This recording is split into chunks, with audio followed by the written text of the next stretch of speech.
जम्मू कश्मीर से, जहां पुंछ में घुसपैठ की कोशिश नाकाम कर दी गई है। पुंछ के मंडेर इलाके में घुसपैठ की कोशिश को नाकाम किया गया है। सुरक्षा बलों ने घुसपैठियों को गिरफ्तार किया है। पाकिस्तानी घुसपैठिए गिरफ्तार हुए हैं। घुसपैठियों से पूछताछ जारी है। पाकिस्तान का चरित्र एक बार फिर से जग जाहिर हुआ है, क्योंकि पाकिस्तान की तरफ से घुसपैठ की कोशिश में जो आतंकी थे उनको हिरासत में ले लिया गया है, गिरफ्तार कर लिया गया। घुसपैठियों से पूछताछ जारी है। सुरक्षा बलों की तरफ से जम्मू कश्मीर में लगातार सर्च ऑपरेशन चलाया जा रहा है और ये बड़ी कामयाबी सुरक्षा बलों के हाथ लगी है। अजय जांडियाल हमारे सहयोगी अधिक अपडेट्स के साथ इस बड़ी खबर पर हमारे साथ जुड़ रहे हैं। अजय, बड़ी सफलता यहां पर सुरक्षा बलों के हाथ लगती हुई नजर आ रही है। क्या कुछ प्रारंभिक पूछताछ में जानकारी निकलकर सामने आई है? देखिए, अगर आप देखें तो लगातार जो पाकिस्तान की बौखलाहट के सबूत जो है वो पाकिस्तान खुद दे रहा है। आप देखें, पहले चरण की जो वोटिंग है उसमें शांतिपूर्ण तरीके से 61% से ज्यादा वोट डले। उसके बाद आप देखें तो पहले खबर आई कि रियासी में मुठभेड़ शुरू हुई, उसके बाद दूसरी घटना किश्तवाड़ में, और फिर देर रात आप देखें तो 2 वाकया हुए हैं जिसमें आरएसपुरा सेक्टर से घुसपैठ की कोशिश हुई, उसे नाकाम किया गया, जिसमें AK-47 राइफल, मैगजीन, पिस्टल्स जो है वो बरामद की गई और घुसपैठिए पाकिस्तान की तरफ भागने में वापस कामयाब रहे। मगर दूसरा वाकया जो है वो हुआ है पुंछ में, जहां पर कृष्णा घाटी सेक्टर के इलाके में एक घुसपैठिया जो है वो घुसपैठ करके जम्मू कश्मीर में दाखिल होने के प्रयास कर रहा था, मगर समय रहते सुरक्षा बलों ने कार्रवाई की और इस घुसपैठिए को जो है वो पकड़ लिया है, जिससे पूछताछ चल रही है। इसकी उम्र लगभग 30 से 35 साल बताई जा रही है। ये बताता है कि किस तरीके से पाकिस्तान अब इन घुसपैठियों को जम्मू कश्मीर में दाखिल करवा के जो है यहाँ पर किस तरह के आतंकवाद को जो है वो कहीं ना कहीं तेज करने के प्रयास कर रहा है। आप देखें, पहले होता था कि आतंकी हथियार लेकर आते थे, मगर आजकल हथियार ड्रोन के जरिए भी जम्मू कश्मीर में कई बार दाखिल हुए हैं। और ये अब जो शख्स पकड़ा गया है पुंछ में, अगर वो हथियारों के बिना था, वो क्या आतंकी है या फिर पाकिस्तानी सेना का कोई जो जवान, ये चीजें जो है अब जांच में साफ होगी। मगर बड़ी बात यह है कि जम्मू कश्मीर में जो सेना की एक बड़ी कामयाबी की इस पुंछ सेक्टर में घुसपैठ के इस कोशिश को जो है वो नाकाम किया है और इस घुसपैठिए को पकड़ लिया है। खास तौर पर अगर अजय जांडियाल बात आरएसपुरा सेक्टर में जो घुसपैठ की कोशिश की जा रही थी उसकी करे, जिस भारी मात्रा में वहां से हथियारों को बरामद किया गया है, ये हथियार जो है वो पाकिस्तान के उस चरित्र को अपने आप दर्शाती है, जिसके जरिए वो एक तरफ तो कहता है कि सब कुछ ठीक है, हम भारत के साथ अच्छे संबंध चाहते हैं, दूसरी तरफ वो किस तरीके से घुसपैठ की कोशिश करता है, आतंकियों को बेचता है और बड़ी मात्रा में हथियारों की खेप के जरिए जम्मू कश्मीर में अशांति फैलाने की मंशा रखता है। ये तो पूरी दुनिया के सामने अब क्लियर है। देखिए, बिल्कुल जिस तरीके से देर रात 2 बजे का वक्त था, जब सोचिए आतंकी जो है वो घुसपैठ के प्रयास आरएसपुरा सेक्टर की सुशील BOP यानी कि बॉर्डर आउटपोस्ट से जो है कर रहे थे। BSF क्योंकि सतर्क थी, आपको याद होगा अभी कुछ ही दिन पहले जो है वो गृह मंत्रालय ने फैसला लिया था, जब ये पता चला कि घुसपैठ की कोशिशों के बाद जम्मू कश्मीर में आतंकी दाखिल हुए हैं, तो उस वक्त 2500 BSF के जवानों को, अतिरिक्त जवानों को यहाँ पर तैनात किया गया था। और उसी का वजह से आप देखें तो ये दूसरा बड़ा वाक्य जो है BSF ने नाकाम किया है। इससे पहले अगर आपको याद हो तो कानाचक सेक्टर में घुसपैठ की कोशिश हुई थी, जिसे नाकाम किया गया था। तभी 2 से 3 घुसपैठिए जो है वो घुसपैठ की कोशिश कर रहे थे। BSF ने जब उन्हें रोका तो पाकिस्तानी सेना ने, पाकिस्तानी रेंजरों ने फायरिंग की और उसका जवाब BSF ने दिया। और अब दूसरी घटना जो है वो आरएसपुरा सेक्टर में हुई है, क्योंकि जम्मू कश्मीर में अब आने वाले दिनों में जम्मू शहर में और आरएसपुरा में भी चुनाव होने वाले हैं, वोटिंग होने वाली है। ऐसे में यहाँ पर आतंकियों को हथियार लेकर भेजने का मकसद पाकिस्तान का साफ है कि किसी भी तरीके से यहाँ शांति को भंग किया जाए। 1 तारीख को जम्मू के आरएसपुरा सेक्टर में भी वोटिंग होनी है और उस वोटिंग से पहले BSF ने इस बड़ी जो कोशिश है उसको नाकाम किया है। AK सीरीज की राइफल, AK-47 मैगजीन, नेरिंको की पिस्टल जो चाइनीज मेड हैं और एम्यूनिशन जो है वो बरामद कर लिया है। और साफ तौर पर इतनी बड़ी मात्रा में हथियारों के खेप की बरामदगी खास तौर पर तब जब कई बड़े नेता जम्मू कश्मीर में इस वक्त मौजूद हैं। गृह मंत्री अमित शाह हैं, JP नड्डा पहुंचेंगे, रक्षा मंत्री राजनाथ सिंह की चुनावी जनसभाएं, कांग्रेस की तरफ से भी जो वरिष्ठ नेता हैं वो लगातार चुनावी जनसभाओं को संबोधित कर रहे हैं। तो जो थ्रेट परसेप्शन और एनालिसिस है वो तो और बढ़ गया होगा, खास तौर पर जिस तरीके से भारी मात्रा में हथियार के खेप जो हैं वो बरामद किए गए हैं बीती रात। देखिए, बिल्कुल जिस तरीके से लगातार आप देखें तो घुसपैठ के प्रयास हुए हैं, जिस तरीके से लगातार आतंकियों से हथियार मिले हैं, वो दर्शाता है कि किस तरीके से पाकिस्तान की मंशा जो है वो बनी हुई है। और खासतौर पे अगर आप देखें तो आरएसपुरा सेक्टर हो, किश्तवाड़ डोडा का इलाका हो, राजौरी पुंछ का इलाका हो, रियासी का इलाका हो, उधमपुर कठुआ का इलाका हो, यहाँ पर कई ऐसी घटनाएं हुई हैं जो दर्शाती हैं कि पाकिस्तान की मंशा इसमें क्या है। और जी। दूसरी तरफ अगर आप देखें तो चुनावों में जब पार्लियामेंट के चुनाव हुए थे, जब उसमें आप चंदन देखें जिस तरीके से पार्लियामेंट में 55% वोटिंग हुई, उसी वक्त इस चीज का अंदेशा जो है वो सरकार को हो गया था और कि पाकिस्तान की तरफ से कहीं ना कहीं कोशिशें की जाएंगी विधानसभा के चुनाव जो 10 सालों के बाद हो रहे हैं, इसमें किसी तरीके से खलल डाला जा सके, यहाँ पर किसी तरीके से आतंकियों को घुसपैठ करवा के भेजा जा सके। और वही हुआ।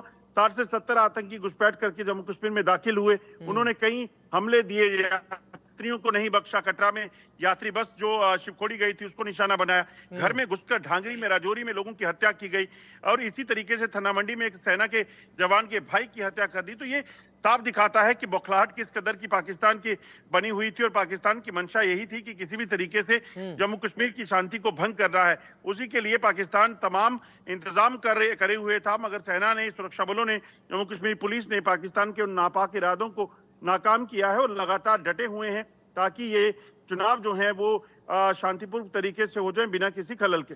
एक और चीज जो मैं आपसे जानना चाह रहा हूं अजय, वो ये है कि जिस तरीके से भारी मात्रा में हथियारों की खेप बरामद की गई है, इसके बाद क्या सुरक्षा व्यवस्था, वो जो तमाम इलाका है आरएसपुरा का, आपने खुद बताया कि चुनाव भी है दूसरे चरण में, वहां और बढ़ा दी गई है, लेवल अप कर दी गई है और आसपास के तमाम इलाकों में भी क्या अलर्ट जो है वो जारी कर दिया गया है? देखिए, बिल्कुल अंतर्राष्ट्रीय सीमा के इलाके में, लाइन ऑफ कंट्रोल के इलाके में लगातार सतर्कता को बढ़ाया गया है। वहां पर गश्त जो है वो 24 घंटे की जा रही है। 2500 बीएसएफ के जवानों को अंतर्राष्ट्रीय सीमा के इलाके में, लाइन ऑफ कंट्रोल के इलाके में बीएसएफ और सेना की गश्त को जो है वो बढ़ाया गया है। आप देखें तो नौशहरा सेक्टर में, पुंछ सेक्टर में पिछले 1 महीने में 2 बार घुसपैठ के प्रयास हुए जिसे नाकाम किया गया। 2 आतंकी भी मार गिराए गए। इसी तरह से कानाचक सेक्टर में हुआ, वहां पर भी घुसपैठ की कोशिश को नाकाम किया गया और इस बार उन्होंने आरएसपुरा सेक्टर का इलाका चुना। तो अतिरिक्त सुरक्षा बलों की तैनाती के साथ साथ जो है इस चीज को भी सुनिश्चित किया जा रहा है कि जम्मू कश्मीर में जो मौजूद आतंकी हैं उनका सफाया हो और सरहद पार से और आतंकियों को घुसपैठ का जो प्लान पाकिस्तान ने बनाया हुआ है उस प्लान को भी विफल किया जा सके। और जिस तरीके से लगातार आतंकियों की तरफ से कोशिश भी नजर आई, जो जम्मू कश्मीर में शांति है और जिस तरीके से चुनाव जो है इस वक्त चल रहे हैं उसमें खलल डालने की, कहीं ना कहीं ये दर्शाता है जिस तरीके से हथियारों की खेप बरामदगी हो। इसके अलावा कौन कौन से वो इलाके हैं अजय जांडियल जहां पर इस वक्त सुरक्षा बलों और आतंकियों के बीच आमने सामने का जो फेस ऑफ है वो नजर आ रहा है?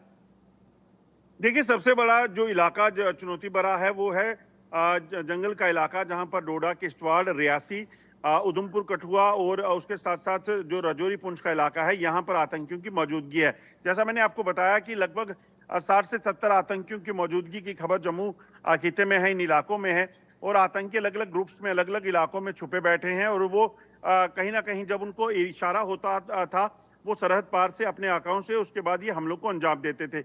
और इसी चीज को जो है वो निपटने के लिए सुरक्षा बलों ने खासतौर पे आतंकियों के जो ठिकाने थे उन आतंकियों के ठिकानों को घेरा। जो स्पेशल फोर्सेस के जवान हैं, इसके अलावा देखें तो एंटी टेरर यूनिट्स का जो गठन किया गया, इन तमाम लोगों को ऐसे इलाकों में तैनात किया गया क्योंकि ये जो डिप्लॉयमेंट है ये अतिरिक्त डिप्लॉयमेंट है जो कि पैरामिलिट्री फोर्सेस जो इलेक्शन के ड्यूटी के लिए आए हैं उनके अलावा। तो एंटी टेरर यूनिट का गठन करने का मकसद ये था कि उन इलाकों में बैठे आतंकियों को वहीं पर घेर कर रखा जाए। वो वहां से अगर निकलेंगे तो कहीं पोलिंग स्टेशन पर या किसी जनसभा को निशाना बना सकते हैं। तो एक बड़ी बेहतरीन प्लानिंग के साथ जो है कहीं ना कहीं इस चीज को सुनिश्चित किया गया है और उसी का नतीजा है कि अब नतीजे भी मिल रहे हैं। हमने देखा कैसे उधमपुर और कठुआ के बीच जो जंगल का इलाका था वहां 2 आतंकियों का सफाया हुआ, उनको मार गिराया गया। नौशहरा सेक्टर में घुसपैठियों को मार गिराया गया था, 2 जो आतंकी थे उनको मार गिराया गया था। तो ये सिलसिला लगातार जारी है और बख्शा नहीं जाएगा आतंकियों को। और पाकिस्तान के मंसूबे जो जम्मू कश्मीर में किसी भी तरीके से चुनावों में खलल डालने के हैं उसको कामयाब नहीं होने देंगे। मैं एक चीज और आपसे समझना चाह रहा हूं क्योंकि आपको उस पूरे इलाके का बहुत ही अच्छे से अनुभव है और इस तरीके की कई घटनाओं को आपने देखा है। जब इतनी बड़ी संख्या में हथियारों को बरामद किया जाता है तो क्या प्रोटोकॉल होता है? चूंकि ये तो जग जाहिर है कि पाकिस्तान की तरफ से हथियारों की एक खेप जो है वो भारत में एंटर कराने की कोशिश की जा रही थी, तो क्या स्टैंडर्ड प्रोसीजर होता है? क्या पाकिस्तान को इसके बारे में सूचना दी जाती है? क्या उनसे पूछा जाता है कि ये क्यों जो है वो किया जा रहा है, डिप्लोमेटिक लेवल पर या फिर मिलिट्री लेवल पर? देखिए, जो घुसपैठ की कोशिश सरहद पार से होती है, जैसे कानाचक सेक्टर में फायरिंग हुई थी, तो उसका जवाब बीएसएफ ने दिया। उसके 2 दिन बाद जो है वो पाकिस्तान के साथ बैठक जो हुई थी, उसमें पाकिस्तान को कन्वे किया गया कि आपकी तरफ से फायरिंग की गई और बीएसएफ के जवान एक जख्मी हुआ है। घुसपैठियों को घुसपैठ कराने की फिराक में जो है वो रेंजर्स थे। हालांकि पाकिस्तान इन चीज़ों को मानता नहीं है। अब हथियार जो यहाँ से बरामद हुए हैं, उसके बाद भी ज़रूर इस चीज़ को कन्वे जो है वो अपने जो नेबरिंग कंट्री है उसको किया जाएगा। मगर पाकिस्तान का एक बड़ी साफ रहता है कि पाकिस्तान कभी इस चीज़ को नहीं मानता। अगर उनका नागरिक कोई मारा जाता है, घुसपैठिया कोई मारा जाता है, तो उसको शव लेने से इनकार कर देते हैं। तो ये कई बार हो चुका है और पाकिस्तान जो है कभी नहीं मानता कि उसकी तरफ से कोई गलती है। पाकिस्तान की तरफ से कोई आतंकी घुसपैठ करके आ रहा था, हथियार आ रहे थे, ड्रोन आ रहा था, तो इन चीज़ों को मानता नहीं है। मगर भारत इस चीज़ को ज़रूर उजागर करता है और मकसद बड़ा साफ रहता है कि ना सिर्फ पाकिस्तान बल्कि दुनिया भी देखे कि पाकिस्तान आखिरकार किस तरीके से आतंक को जो पालने वाला है, आतंक को का जो जन्मदाता है, वो किस तरीके से जम्मू कश्मीर और भारत में यहाँ पर शांति को भंग करने और का अजय, प्रयास कर रहा है। पाकिस्तान के उस दोहरे चरित्र को भी दर्शाता है। अभी कुछ दिन पहले ही पाकिस्तान के रक्षा मंत्री की तरफ से कहा गया, जिसमें उन्होंने जिक्र नेशनल कॉन्फ्रेंस के उस वादे का किया जिसमें नेशनल कॉन्फ्रेंस 370 की बहाली का जो है वो जिक्र करती है। एक तरफ पाकिस्तान जो है वो घड़ियाली आंसू दिखाकर जम्मू कश्मीर के लोगों को बहलाने फुसलाने की कोशिश में रहता है। हालांकि अब जो है परिस्थितियां बदल गई हैं। पाकिस्तान क्या इस बात को बखूबी समझता है कि अब इस तरीके की टैक्टिक्स जो है वो काम में नहीं आने वाली?